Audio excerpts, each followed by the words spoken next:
Praise the lord. మన ప్రభువును మన రక్షకుడైన యేసుక్రీస్తు వారి పరిశుద్ధమైన ప్రేమ కలిగిన నామంలో మీ అందరికీ మా హృదయపూర్వక వందనములు. ఈరోజు దేవుని వాక్యము, యేసును ఆయన శిష్యులను ఆ వివాహమునకు పిలువబడిరి. యోహాను సువార్త 2వ అధ్యాయం 2వ వచనం. Jesus and his disciples had also been invited to the wedding.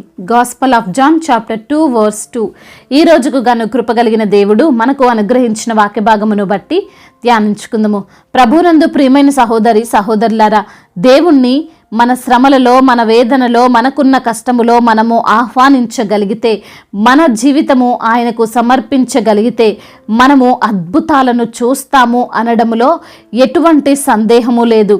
దేవుడు విలువైనవాడు, దేవుడు సర్వశక్తి గలవాడు. అటువంటి జీవము గల దేవుణ్ణి నీవు నీ హృదయములోనికి చేర్చుకోగలిగితే, నీ కష్టాల నుండి, నీ యొక్క సమస్యల నుండి, నీ వేదనలన్నిటి నుండి యేసయ్య విడుదలనిస్తాడు. శాంతి సమాధానాలతో నిన్ను నింపుతాడు. నీ యొక్క జీవితాన్ని ఆయన మార్చివేస్తాడు.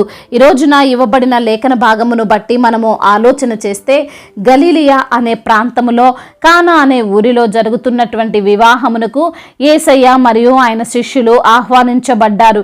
యేసయ్య మొదటగా చేసిన అద్భుత కార్యంగా మనము ఈ యొక్క కార్యమును చూడవచ్చు. అప్పుడున్న యూదులు వివాహ సంప్రదాయం ప్రకారం వారు ద్రాక్షారసమును పెండ్లికి వచ్చిన అతిథులకు పోస్తూ ఉంటారు. ఎంత కావాలంటే అంత ద్రాక్షారసము వారు ఖచ్చితంగా ఇచ్చి తీరాలి. అయితే ద్రాక్షారసము అయిపోయింది. ఆర్భాటంగా సంతోషంగా జరుగుతున్న ఆ వివాహములో ద్రాక్షారసము లేకపోతే ఆ పెండ్లి వారికి ఎంతో అవమానం. అటువంటి పరిస్థితుల్లో యేసయ్య నీటిని ద్రాక్షారసముగా మార్చాడు. ఆ పెండ్లి వారికి అవమానము కలగకుండా ఘనత వచ్చేలాగా చేశాడు.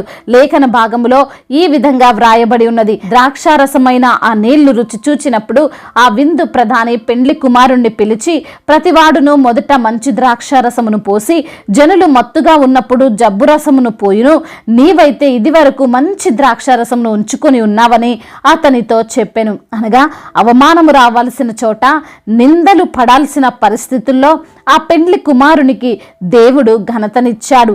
అయితే ప్రియమైన సహోదరి సహోదరులారా, ఈ అద్భుతము జరగడానికి కారణం యేసయ్య ఆ వివాహమునకు పిలవబడుట మాత్రమే. ఒకవేళ యేసయ్యనే ఆ వివాహమునకు వెళ్ళకపోయి ఉంటే పరిస్థితి ఎలా ఉండేది? ఖచ్చితంగా ఆ పెండ్లి వారు అవమానపడాల్సి వచ్చేది కదా.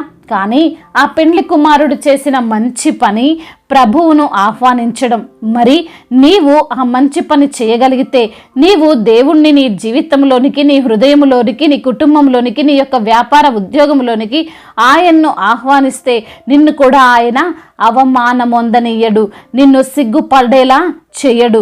నీ బ్రతుకును మారుస్తాడు, నీ కష్టాలను తీరుస్తాడు, నీ యొక్క ప్రతి బలహీనతను కొట్టివేసి బలవంతునిగా చేస్తాడు. కీర్తనకారుడు ఈ విధంగా కీర్తిస్తున్నాడు, దేవుడు మనకు ఆశ్రయమును దుర్గమునై ఉన్నాడు. ఆపత్కాలములో ఆయన నమ్ముకోదగిన సహాయకుడు. అవునండి, ఆయన నమ్ముకొనదగిన సహాయకుడు. ఆయన మోసం చేసేవాడు కాదు. ఆ కానా అనే ఊరిలో ఎంతో మంది నివసిస్తుంటారు కదండి. ఎంతో మంది ఆ వివాహమునకు ఆహ్వానించబడి ఉంటారు కదండి. మరి అంతమందిలో, అన్ని వేల మందిలో ఆ పెండ్లి వారికి సహాయం ఎక్కడి నుండి వచ్చింది? కేవలం యేసుక్రీస్తు వారి వద్ద నుండే కదా. అదేవిధంగా నీవు కూడా నీ జీవితంలో, నీ యొక్క కుటుంబంలో అనేకులకు చోటు ఇచ్చి ఉండొచ్చు. నా బంధువులనో, నా స్నేహితులనో, నా అనుకున్న వారునో ఎవరో ఒకరు నాకు హెల్ప్ చేస్తారులే అని భరోసాతో ఈ రోజున నీవు జీవిస్తున్న వ్యక్తిగా నీవు ఉన్నావేమో. అయితే మనుషులైన వారు నీకు నీ ప్రతికూల పరిస్థితుల్లో సహాయం చేయలేరు. చేయాలని ఆలోచించిన సమయం అయిపోతుంది. ద్రాక్షారసము తయారు చేయాలంటే అది ఒక్క రోజుతో అయ్యేది కాదు. ఎంతో శ్రమ దాని వెనుక ఉంటుంది. ఎన్నో రోజులు దాన్ని భద్రపరచాలి. ఇదంతా ప్రాసెస్ చేసి పెళ్లి దగ్గరకు తీసుకొని వస్తే వారికి పెళ్ళైపోయి పిల్లలు కూడా పుడతారు. అయితే యేసయ్య ఒకే ఒక్క సెకండ్లో చేశాడు. అద్భుతమును జరిగించాడు. ఎటువంటి రుచి లేని నీటిని మధురమైన ద్రాక్ష రసముగా మార్చిన యేసయ్య ఎటువంటి ఆనందం అనేదే లేని, సంతోషం అనేదే లేని నీ యొక్క జీవితాన్ని కూడా మధురముగా మార్చగలడు. నిరాశలో ఉన్న నీ బ్రతుకును ఆశతో నింపగలడు. అస్తవ్యస్తంగా ఉన్న నీ కుటుంబాన్ని దేవుడు తిరిగి కట్టగలడు. అనారోగ్య సమస్యలతో నిండిపోయిన నీ దేహమును పసిపాప దేహం వలె దేవుడు చేయగలడు. కాబట్టి ప్రియమైన సహోదరి, సహోదరుడా, ఈ మాటలు వింటున్న నీవు నీ జీవితాన్ని మార్చుకోవాలని ఆశపడితే నిజముగా యేసయ్యను ఆహ్వానించు.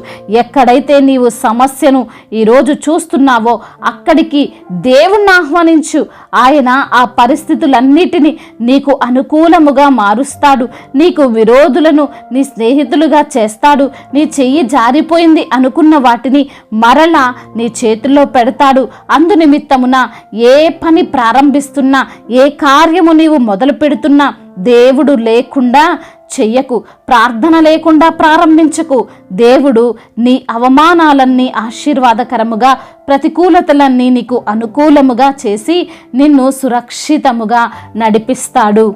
దేవుడు ఈ మాటలను దీవించి మన హృదయములో ఫలింపచేయునుగాక.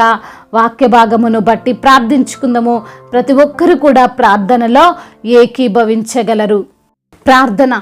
మహాశక్తి సంపన్నుడా, మహోన్నతుడా, కృపా కనికరములు కలిగిన మా ప్రియ పరలోకపు తండ్రి, రాజులకు రాజా, ప్రభువులకు ప్రభువా, రానయున్న దేవా, మీకు స్తోత్రములు ప్రభా. అయ్యా, ఈ రోజున ఈ సమయములో మీరు తండ్రి వాక్యము ద్వారా మాతో మాట్లాడారు. అవును నా ప్రభా, నిజముగా హృదయపూర్వకముగా మిమ్మల్ని అయా మా యొక్క జీవితంలోనికి ఆహ్వానిస్తే మా కుటుంబములో, అయా మా ఉద్యోగములో, అయా మాకున్న సమస్యల్లో ప్రభా మాకు ఎప్పుడు అవమానము కలగనీయకుండా అయ్యా మరి తండ్రి మా బ్రతుకును మారుస్తారని, మా కష్టాలను తీరుస్తారని, మా యొక్క ప్రతి బలహీనతను కొట్టివేసి మమ్మల్ని బలవంతులుగా చేస్తారని తండ్రి వాక్యము ద్వారా మీరు మాతో మాట్లాడారు. మమ్మల్ని ఎంతగానో ధైర్యపరిచారు. కృంగిపోతున్న మాకు ఓదార్పు ఇచ్చారు. అందును బట్టి మీకు స్తోత్రములేసయ్యా. అవును దేవా, ఈ రోజున ఎందరైతే బిడ్డలు ప్రభా వారికి ఉన్న సమస్యను చూసి కృంగిపోతూ నలిగిపోతూ ప్రభా ఏమి చెయ్యలేని దిక్కు తోచని స్థితిలో ఉండి ప్రభువా మీ సన్నిధిలో మొరపెడుతున్నారో, మీ సహాయమును కోరి వచ్చారో నా ప్రభ, నీవే ఆశ్రయమని నీ యొద్దకు చేరి మొరపెడుతున్నారో వారి ప్రార్థన, వారి మొరను మీరు ఆలకించండి తండ్రి. సహాయము దయచేయండి అయ్యా. వారికి ఉన్న సమస్యను యేసు నామములో గద్దించండి. వారి కుటుంబములో తండ్రి సమస్యలను యేసు నామములో తీసివేయమని వేడుకుంటున్నామయ్యా.